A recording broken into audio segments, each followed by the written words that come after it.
Tens of thousands of demonstrators are continuing to rally in Hong Kong, vowing to keep up the protest until Beijing grants the territory free democratic elections. With more, we turn to Paul Yee at the News Center. Paul, a record number of supporters has been taken to the city streets, or have taken to the city streets today, which also happens to mark China's National Foundation Day. That's right. Both the government and activists are bracing for a showdown on this national holiday. But these massive demonstrations appear to be staying peaceful amid the rising tensions with Beijing.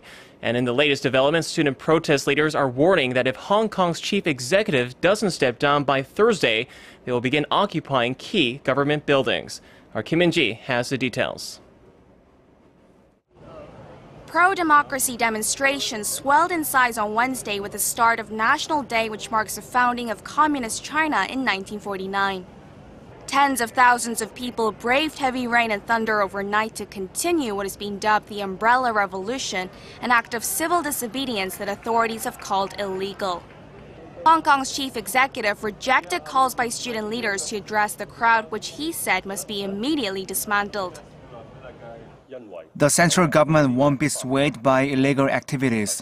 This illegal protest will not force the central government to go back on its decision on August 31st. The Hong Kong government attended a ceremony marking the National Day amid continued protests.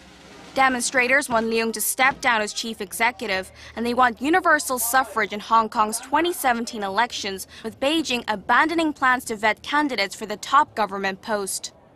If their demands aren't met, they are considering expanding their occupation of city streets. If a country does things that are right and its people are convinced, naturally people will come out and celebrate with it on the country's birthday. But now this is not the case. Even though it's National Day, many people are standing up and telling this government, we are not satisfied with you. Some have voiced concerns that the protests could become a second Tiananmen Square massacre. Beijing has a final say in everything in Hong Kong, and Beijing has a record of crackdown on peaceful demonstration with violence.